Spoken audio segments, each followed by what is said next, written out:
الحمد لله نحمده ونستعينه ونستغفره ونؤمن به ونتوكل عليه ونعوذ بالله من شرور أنفسنا ومن سيئات أعمالنا. من يهده الله فلا مضل له ومن يضلله فلا هادي له، وأشهد أن لا إله إلا الله وحده لا شريك له، وأشهد أن محمدًا عبده ورسوله أرسله بالحق بين يدي الساعة بشيرا ونذيرا.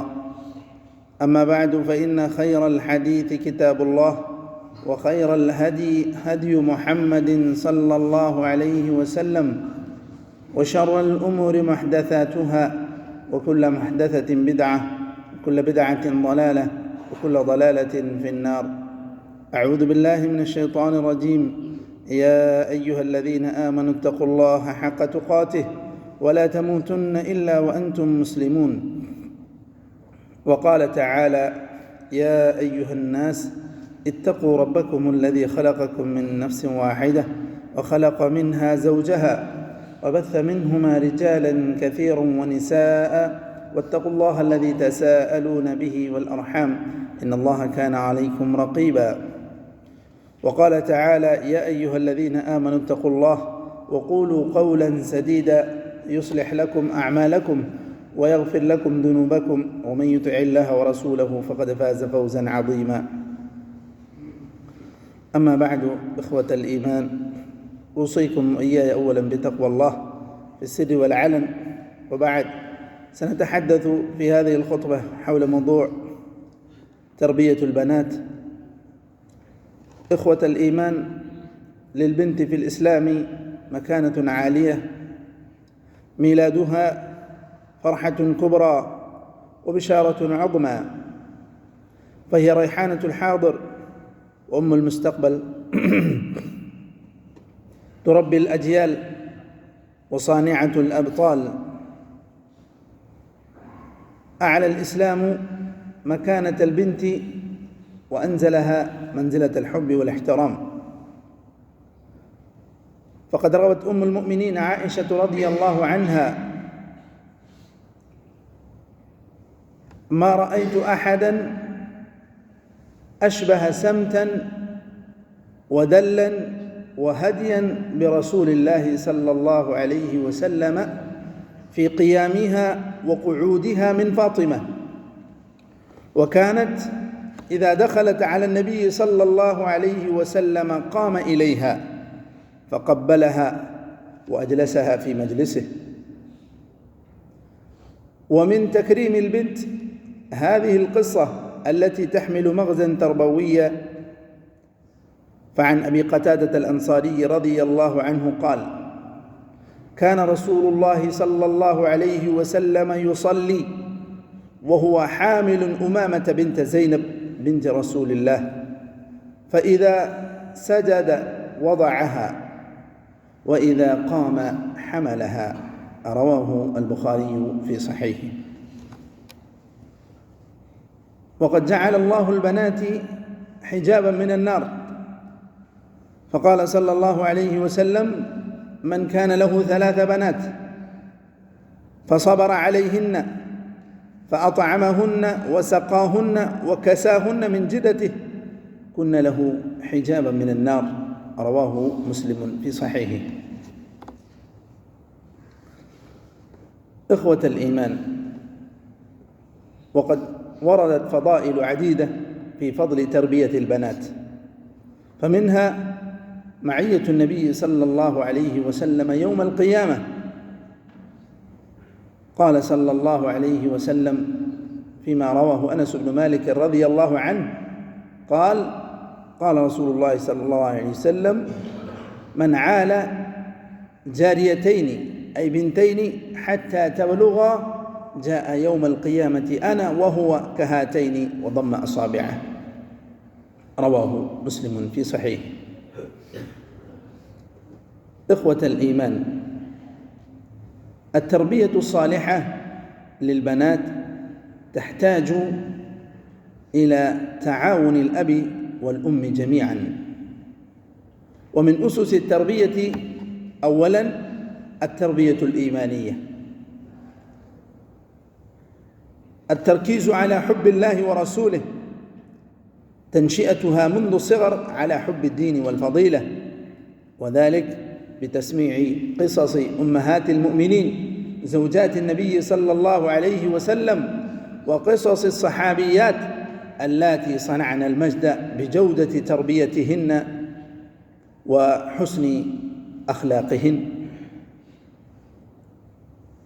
إخوة الإيمان، ومن أسس التربية تربيتها على خلق الحياء.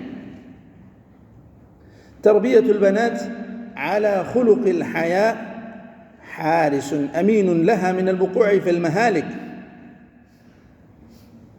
زيها ورداؤها استحياء، أخلاقها وكلامها يهذبها الحياء.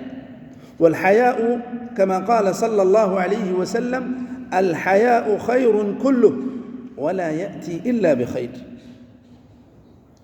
فإن مشت فعلى استحياء، فالحياء لا يأتي إلا بخير. إخوة الإيمان،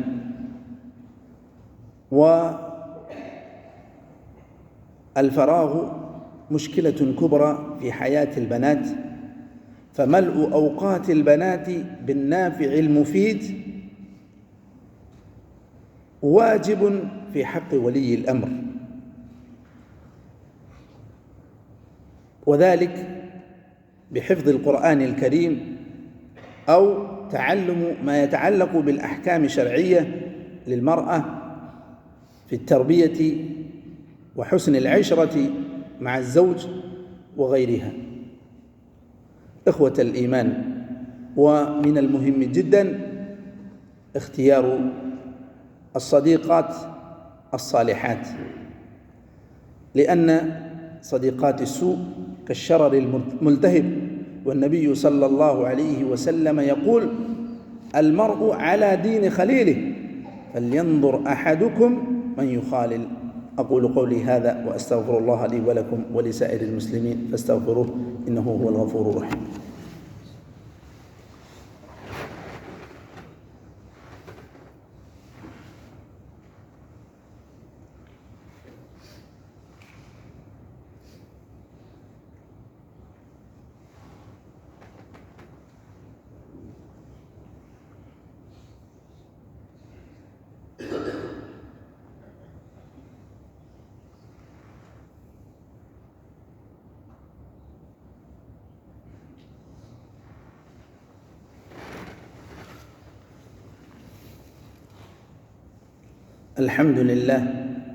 الحمد لله على إحسانه، والشكر له على توفيقه وامتنانه، والصلاة والسلام على رسوله الأمين وعلى آله وصحبه أجمعين. أما بعد، إخوة الإيمان،